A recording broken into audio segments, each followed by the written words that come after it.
রাষ্ট্রবিজ্ঞানের ক্লাসে সবাইকে স্বাগত। এই ক্লাসে আমরা উদারনীতিবাদ কি ও কিভাবে তার বিকাশ ঘটলো তা নিয়ে আলোচনা করব। তবে তার আগে তোমাদের একটা ঘটনা বলি। সপ্তদশ শতাব্দীর ইংল্যান্ড, ধর্মীয় কুসংস্কার দেশটাকে প্রায় গ্রাস করতে বসেছে। ব্যক্তি জীবন কিছু নেই বললেই চলে। চার্চের আধিপত্য বাড়ার পাশাপাশি মানুষের মধ্যে বাড়ছে মুক্তির চাহিদাও। রাজার শাসনে প্রজারা খুশি নন। এই পরিস্থিতিতে ইংল্যান্ডে গৌরবময় বিপ্লব হলো। রাজা দ্বিতীয় জেমসকে সরিয়ে ক্ষমতায় এলেন তার মেয়ে দ্বিতীয় মেরি। এরপরেই ইংল্যান্ড জুড়ে এক নতুন যুগের সূচনা হলো। ধর্মীয় কুসংস্কারকে সরিয়ে বিজ্ঞানের নতুন নতুন আবিষ্কার জায়গা দখল করতে শুরু করলো। আর বিজ্ঞানকে হাতিয়ার করে উৎপাদনে জোয়ার এলো।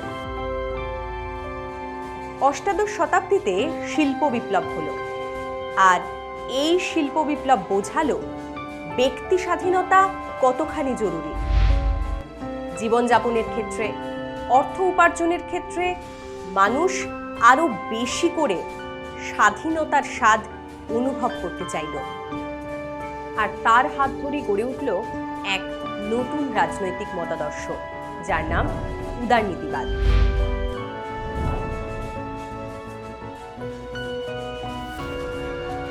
ইউরোপে ফরাসি বিপ্লব আর আমেরিকার স্বাধীনতা যুদ্ধের পরে উদারনীতিবাদ বাস্তব রূপ পেল।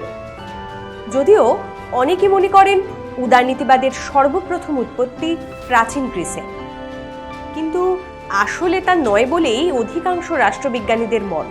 কারণ গ্রিক দার্শনিকেরা ব্যক্তি স্বাধীনতার কথা বললেও তা সমাজের সকলের জন্য ছিল না। মুষ্টিমেয় কিছু মানুষ সেই স্বাধীনতা ভোগ করতে পারত। ইংল্যান্ডে শিল্প বিপ্লবের পরেই উদারনীতিবাদ গুরুত্ব পায়। মানুষের স্বাধীনতার প্রয়োজনীয়তা উপলব্ধ হয়।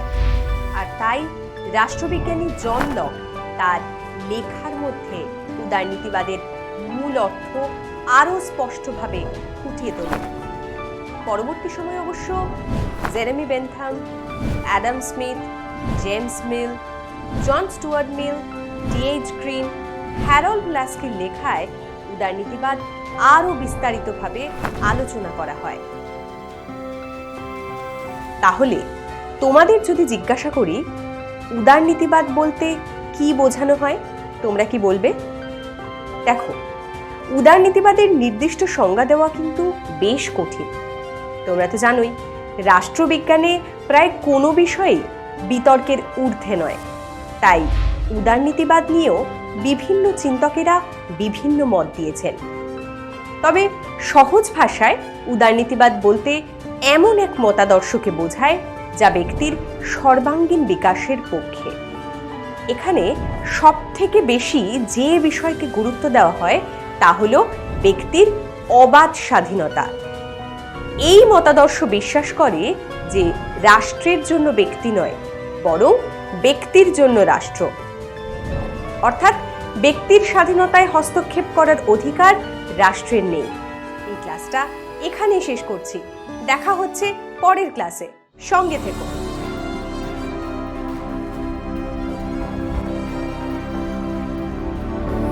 ইংরেজ দার্শনিক জন লককে উদারনীতিবাদের জনক বলা হয়। উদারনীতিবাদের নির্যাস হল ব্যক্তি স্বাধীনতা। অ্যাডাম স্মিথ তার ওয়েলথ অফ নেশনস গ্রন্থে যে অবাধ নীতির কথা ঘোষণা করেন, তারই রাজনৈতিক প্রকাশ হল উদারনীতিবাদ।